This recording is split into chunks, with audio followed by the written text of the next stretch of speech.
Hey guys, it's Kevin and the Murphy guys. This is reviewing. This is a movie that I am sure all of you were very much looking forward to. It was easily one of my most anticipated movies for the rest of the year.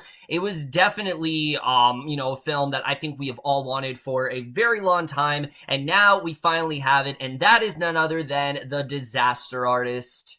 And what The Disaster Artist is essentially about is we center on Greg Sestero, and he is a up-and-coming actor, but he can't seem to get a good role. He's trying so hard, and while he's in acting class, he notices there's this other person he meets named Tommy Wiseau, who has, a real dedication when it comes to acting and confidence, and he decides to team up with Wiseau. The two move to Hollywood, and they're trying to get roles, and it's not really working out. So eventually they decide to come up with their own movie, which eventually ends up becoming The Room, which is of course hailed as one of the best worst movies of all time. And it's basically kind of documenting them making this film, the struggles that they endured, and just how it came to be overall.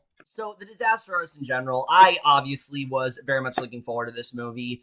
I'm not really someone who has a ton of guilty pleasures. I'm very open about what I like, and, I use that term very loosely. It's just not, I don't really use that term loosely. It's just not something that I have a lot. But if I had to pick one, my number one would easily be The Room. I mean, that is just a film that is just... The best way to describe it is it's endearingly terrible. That's really what it is. It's endearingly terrible how that movie really turned out.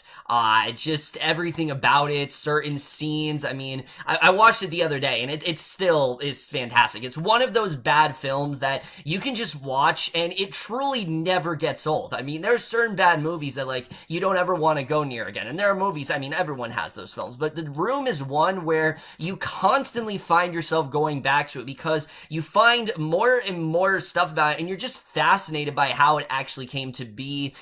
Just the various, how repetitive things are, the various scenes that don't make any sense, the weird reactions characters have to things, just all that kind of stuff in general.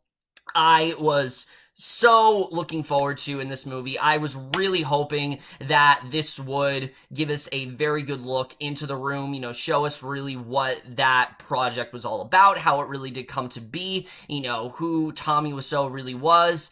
And I have to say, after watching this movie, I couldn't be happier. The Disaster Artist is truly everything I want it to be. It's not quite a masterpiece. It's very close to one for me, but it definitely is pretty much everything I want it to be. I fucking loved everything about this movie. It's easily one of the best movies of the entire year, and it's surprisingly a really good look into the Hollywood business, more than I expected it to. But we're just getting into it, starting off with the cast. And let me just say, there are a lot of things that are amazing about this movie, but easily one of the standouts is the acting, and especially one of, I think, the best performances I've seen all year from James Franco as Tommy Wiseau, who...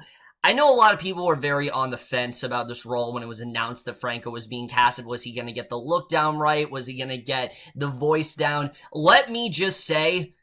this is perfect. I mean, I am amazed by how great he was in this role. He had everything down pat, between the voice and all the various mannerisms and just all the, idiosyncrasies of Wiseau. He perfectly implored into this performance. And not only did he do that, but he actually took the role seriously. Like, you can tell, sure, he shows how much of an oddball Wiseau was, and, just kind of how in over his head he was at points. But you also see this was a guy who had big dreams, and he really just wanted to be a star. And unfortunately, everything that he wanted, he just never really could be. There were so many things about his character that I just didn't realize. There are things about Wiseau that I honestly kind of feel bad for him in this movie, and Wiseau just did Franco just did an incredible job capturing Wiseau, to the point where I forgot it was Franco. I really did. That's how good he was. There are scenes in this movie where I did not see James Franco. I saw Tommy Wiseau. I forgot that I was watching someone portray this role. That is how amazing he really was here. all the talk of Oscar consideration, all that stuff. I know a lot of people have said, how could he possibly be nominated for an Oscar? Let me just tell you, he absolutely deserves it here. If he doesn't get nominated, I will be very surprised because he was absolutely phenomenal in this role. It's easily the best work I have seen from Franco, without a doubt, and definitely is a career best performance for sure.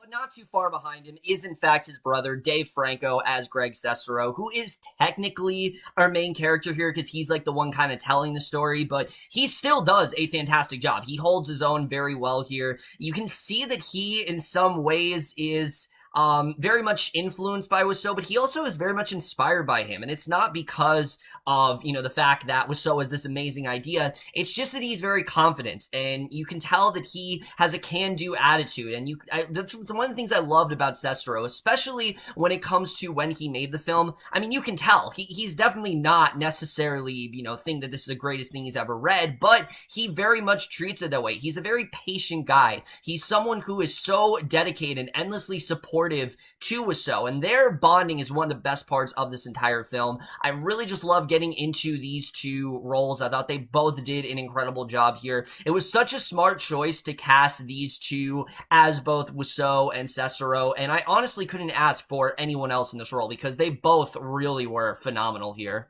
So now let's get to the directing and the writing, because that is easily one of the things that very much did surprise me about this film. I mean, you would think something like The Room, that is so infamous for being just this ridiculous work and is just endlessly mocked by all, you would think this would be something that they just kind of make fun of and something that they just satirize. And while they definitely do, in fact, capitalize on that in the film, and they definitely do make jokes about the film a lot and poke fun at it, it's a lot more serious and a lot more endearing than I really did expect it to be, and that's something I really did love about this film. I thought the tone was honestly really well done. I thought the comedy, let me just say right off the bat, the comedy is fantastic here. There was not a single point in this movie where I wasn't laughing my ass off.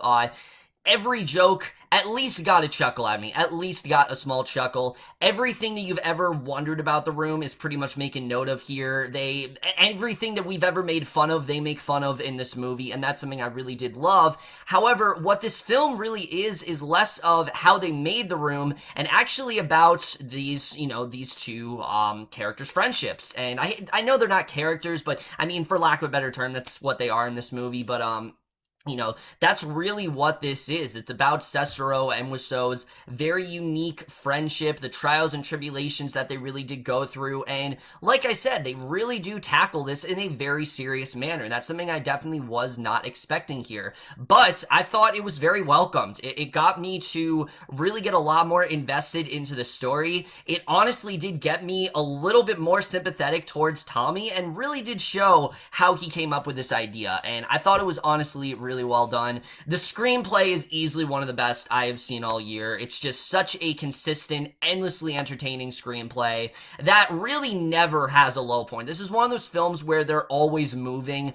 There really isn't like a scene that's just slow. I mean, sure, there are scenes in this movie where there is significant downtime, but in every scene, there's something of interest going on, and that's something I definitely really did love when it came to the screenplay. And the story, like I said, is honestly very well done, and the movie also surprisingly has a lot to say about modern day Hollywood and really how tough of a business it really is. I mean, something I didn't know about Wiseau is that this guy wanted to be a serious actor, and that obviously, I mean, we knew that, but he wanted to be like a Shakespearean actor. I mean, you see him in the beginning of the film, and he's trying to recite, a scene from, I believe it's A Streetcar Named Desire. That's what he's doing, and it's awful. Obviously, it's awful, but he thinks he's great. He thinks that he really does have it, and the fact that you see these casting directors and all these other people be so harsh towards Wiseau, you kind of feel bad for the guy, because you can see that this is someone who really thinks he has it, someone who really thinks he's talented. And I think that's what Sestero really saw. It wasn't that, oh, this is a very talented guy, this is someone who is going places. It's more that this is someone who is so dedicated towards what they do, and someone who is so focused on that one thing, and is so relentless on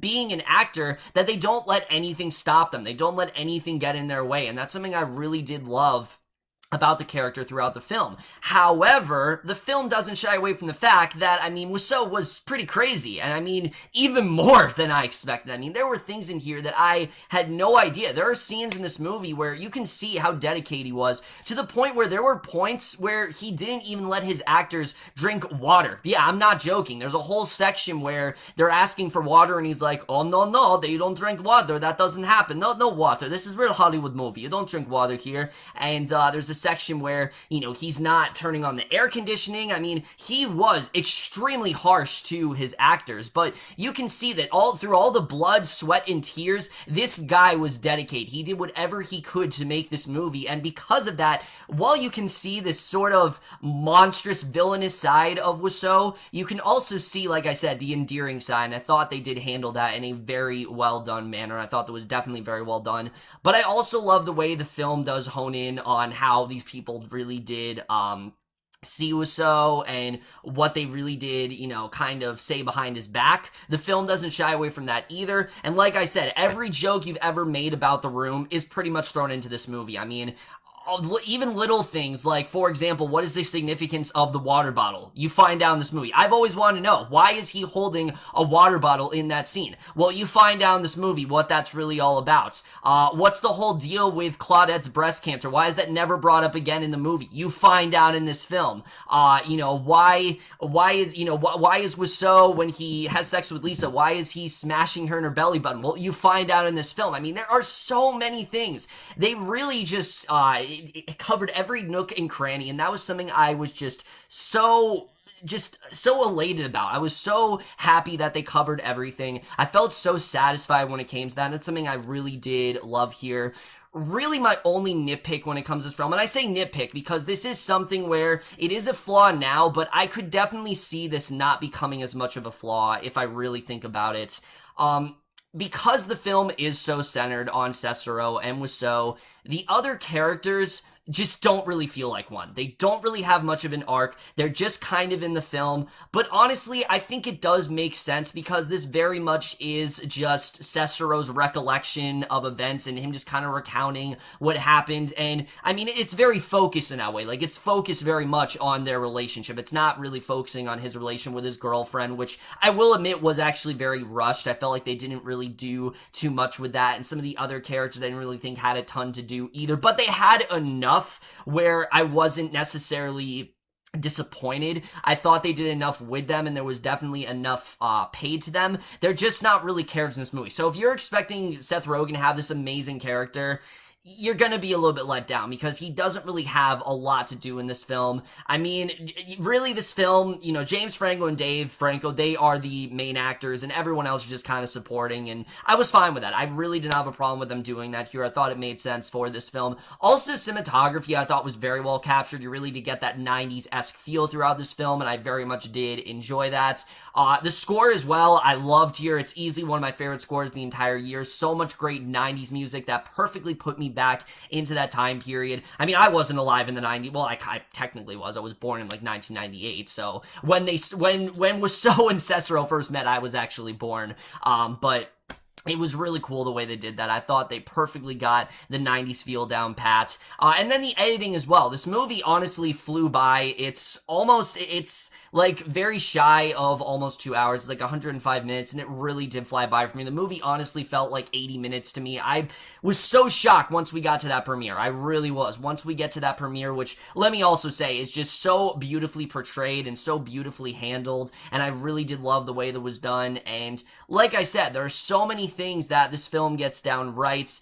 They have the heart perfectly. They got the comedy down perfectly. Really, there aren't too many things that I could say, oh, I was disappointed with that, or oh, I wish they would have, you know, focused more on this element of the film. Like I said, only that one very small flaw.